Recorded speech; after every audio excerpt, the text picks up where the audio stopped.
माँ अपने छोटे से घर में बैठी चूल्हे पर रोटियां सेक रही थी।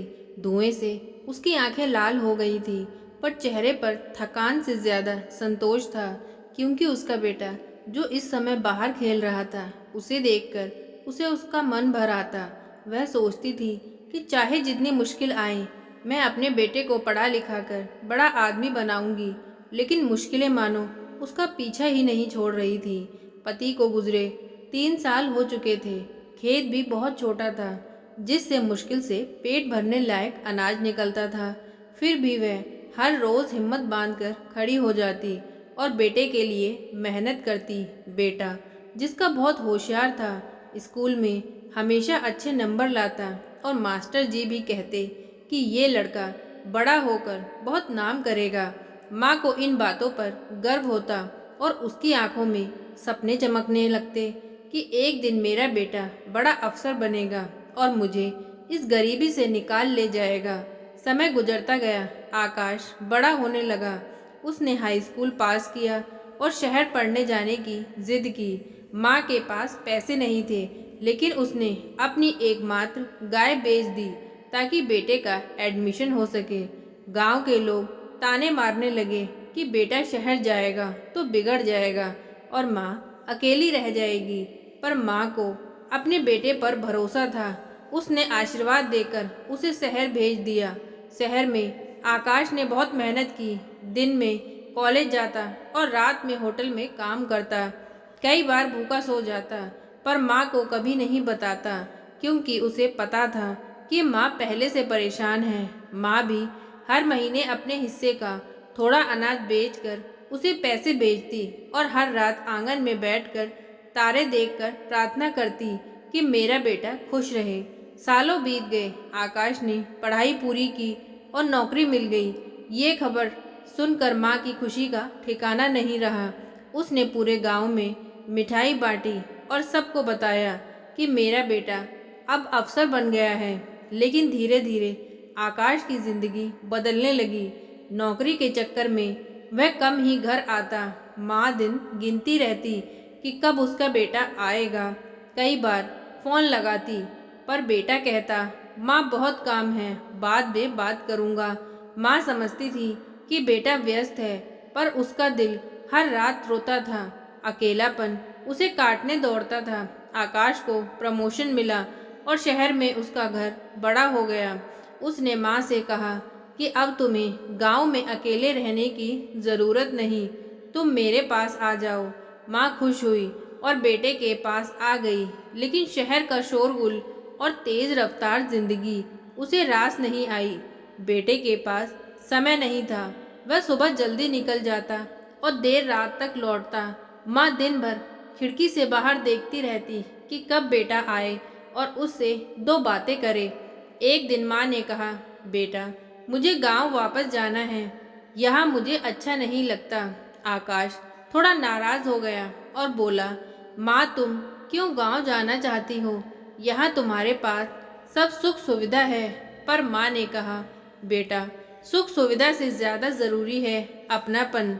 मुझे गांव की मिट्टी की खुशबू, अपने आंगन की तुलसी और पड़ोस की औरतों की बातें याद आती हैं। आकाश चुप हो गया और माँ को गांव छोड़ आया। माँ ने जाते जाते कहा, बेटा, मैं खुश हूँ। अगर तू खुश है, बस इतना ध्यान रखना कि समय समय पर मुझे याद कर लिया करना। आकाश वापस शहर आ गया, लेकिन माँ की बातें उसके मन में गूंजती रहीं। उसने महसूस किया कि वह माँ को वह समय नहीं दे पा रहा जो वह डिजर्व करती हैं। मकाम में फंसा रहने के बावजूद वह हर महीने गांव जाने लगा। माँ हर बार उसे देखकर खुश होती और उसके लिए खीर पूरी बनाती। दोनों घंटों बातें करते। माँ पुराने किस्से सुनाती। बेटा बचपन के दिनों में लौट जाता। एक बार माँ बीमार पड़ गई।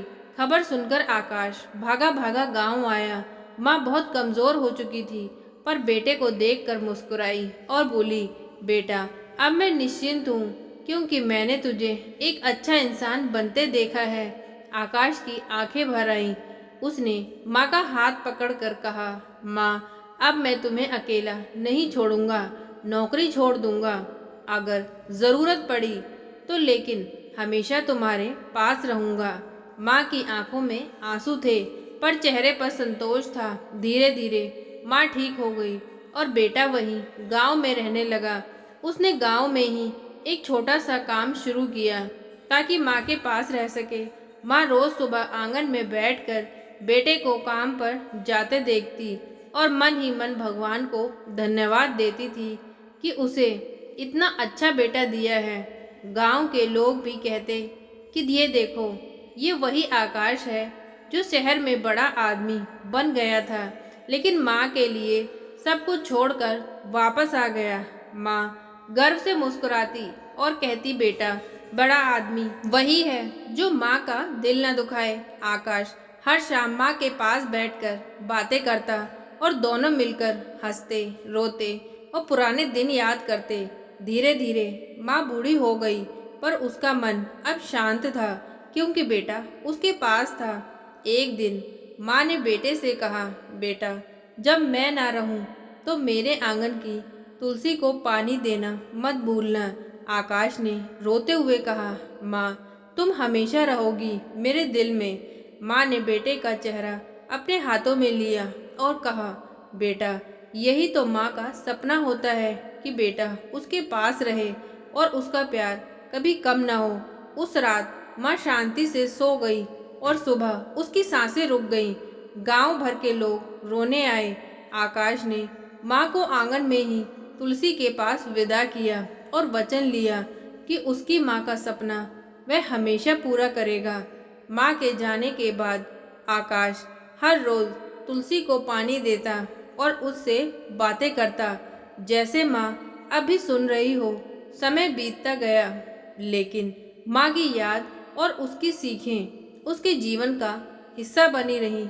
उसने गांव के बच्चों को पढ़ाना शुरू किया ताकि कोई और बच्चा माँ से दूर न हो। सिर्फ पढ़ाई के लिए गांव में सब कहते थे। आकाश ने माँ का नाम रोशन कर दिया और आकाश हर बार मुस्कुराकर कहता कि माँ का नाम रोशन करना ही मेरे जीवन का सबसे बड़ा काम है। उसकी आंखों में आज भी वही चमक होती जो बचपन में माँ के सपनों में दिखती थी और हर रात वह आसमान में सबसे चमकते तारे को देखकर कहता, माँ, मैं तुम्हारे पास हूँ, तुम मेरे पास हो और हमेशा रहोगी। कई बार वह तुलसी के पास बैठकर घंटों माँ से बातें करता, अपनी परेशानियाँ कहता, अपनी खुशियाँ बताता और महसूस करता जैसे वहीं बैठी उसकी बात सुन रही हो माँ। गांव के छोटे छोटे बच्चे जब उसकी कक्षा में आते तो वह उन्हें सिर्फ पढ़ाई नहीं सिखाता बल्कि माँ का सम्मान करना भी सिखाता। वह कहता, बेटा, बड़ा आदमी वही है जो माँ को सबसे ज़्यादा महत्व दे। एक दिन गांव में एक बड़ा मेला लग गया और आकाश ने उसमें बच्चों का नाटक कराया जिसमें माँ बेटे का रिश्ता दिखाया गया। लोग रो पड़े और बोले, आकाश ने तो माँ के प्यार को फिर से जिंदा कर दिया। उस रात आकाश ने आसमान में देखा तो लगा जैसे एक तारा और ज़्यादा चमक रहा हो। उसके होठों पर हल्की सी मुस्कान आई। उसने कहा, माँ देखो, तुम्हारा बेटा अब सिर्फ तुम्हारा नहीं बल्कि पूरे गांव का बेटा बन गया है। तुम्हारे सपने अब इन बच्चों में जिंदा हैं। हवा का एक झोंका आया और तुलसी के पत्ते हिले जैसे माँ ने आशीर्वाद दिया हो। आकाश ने मन ही मन कहा, माँ, जब तक ये आंगन और ये तुलसी है तब तक तुम हमेशा यहीं रहोगी। यही मेरा घर है और यही मेरी दुनिया है। तो दोस्तों, ये थी माँ बेटी की कहानी। आज की कहानी आपको कैसी लगी प्लीज़ कमेंट करके बताएं। प्लीज़ वीडियो को लाइक करें और चैनल पर नए हो तो चैनल को सब्सक्राइब करें। Thank you.